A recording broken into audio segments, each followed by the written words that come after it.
தேவன் என்ன செய்கிறார்? ஆசீர்வாதத்தை கொடுக்கிறார். இந்த பூமியில் 3 விஷயங்களில் நம்ம சிக்கி இருக்கிறோம். என்ன விஷயம்? ஒன்று, தள்ளிவிடப்பட்டவர்களாக இருக்கிறோம். முதல் விஷயம் என்னது? தள்ளிவிடப்பட்டவர். 3வது ஒரு விஷயம், தடை பண்ணப்பட்டவர். 3வது விஷயம், நம்ம கடவுளிடத்தில் என்ன செய்ய முடியாது, வர முடியாமல் நிறைய விஷயங்கள், நம்ம கலாச்சாரம், நம்ம பழக்க வழக்கம் எல்லாம் நம்மளை என்ன செஞ்சிருக்கு, கடவுள்கிட்ட போகாத, நம்ம கடவுள் தான் பெருசு, இப்படி கடவுளிடத்தில் ஏற்றத்தாழ்வுகளை உண்டாக்கி, கடவுள் நம்ம தான் நிறைய பக்கம், நமக்கு கடவுள் நிறைய இருக்காங்க, அவங்கெல்லாம் நம்மளை காப்பாற்றுறது தான், நம்ம என்ன செய்ய போகிறோம், ஒத்தையில் நிற்கக்கூடிய கடவுளை தேடி போகிறோம். இல்லை போங்க, அடிமேட் சொல்லக்கூடிய தடை பண்ணக்கூடியவர்கள் இருக்கிறார்கள். இன்னும் இடத்துல கடைசியில் சொல்ல போனால், வசதி உள்ளவன்லாம் என்ன செய்ய மாட்டேங்க, நமக்கு எதையும் கொடுக்க மாட்டேங்க. நமக்கு எதையாக்கிலும் ஒரு உதவி செய்யணும்னு நினச்சா அவன் என்ன செய்கிறான், அவன் ஏழைகளை கண்டு ஒதுங்கிடுவான். நமக்கு எந்த விதத்திலையும் நமக்கு என்ன இல்லை, வசதி வாய்ப்பு எதுவுமே நமக்கு இல்லை. ஆனால் இயேசு என்ன சொல்லுகிறார், இதை எல்லாவற்றையும் விட்டு நீ தேவனிடத்தில் வந்திருக்க இல்லையா, உனக்கு என்னென்ன வேணும், தள்ளப்பட்ட நிலைமையில் இருக்கிற உன்னையும், தடைப்படுத்தப்பட்ட நிலைமையில் இருக்கிற உன்னையும் தேவனிடத்தில் நீ சேர முடியாது என்று சொல்லுகிற பெரிய பணக்காரங்க இருக்காங்க, அவங்க யாரும் பரலோகத்துக்கு வர முடியாது.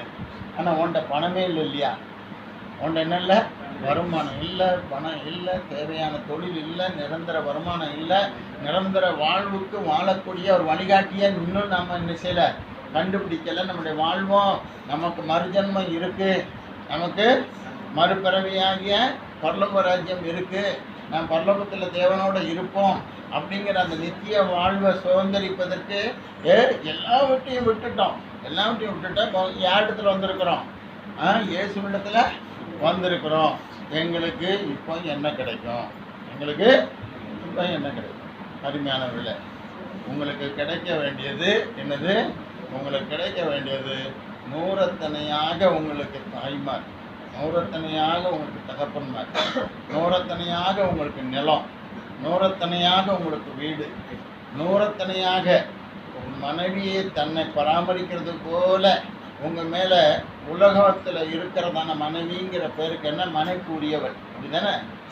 நம்முடைய வீட்டுக்கு பரலோகமே ஒரு வீடாக இருந்து உதவி செய்யக்கூடிய ஒரு பராமரிப்புக்கான ஒரு வாழ்க்கையை தேவன் சிவர் நமக்கு நூறத்தனையாக கொடுப்பார்.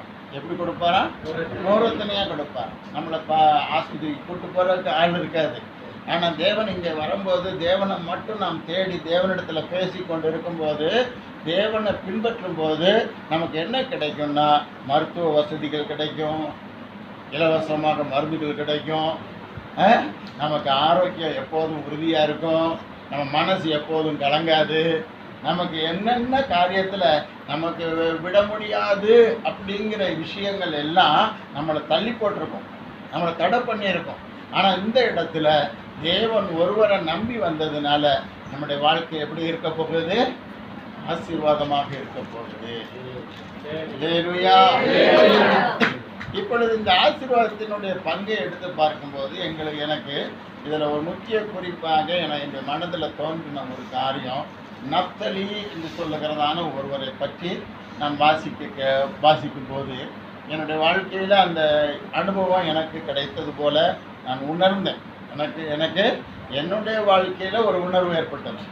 என்னுடைய உணர்வு என்னை உணர்வு உள்ளவனாக்கும் என்று நான் ஆண்டவரிடத்தில் கேட்கும்போது, ஆண்டவரே எல்லாவற்றையும் விட்டு உங்களை பின்பற்றினேன், எனக்கு என்ன கிடைக்கும்?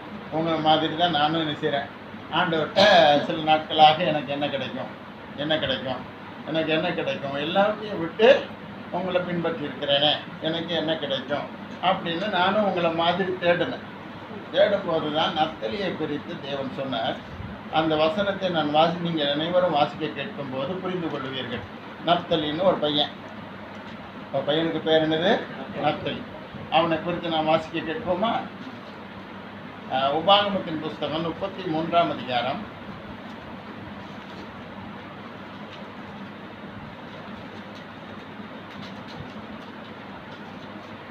23ஆம் வசனத்தை வாசி.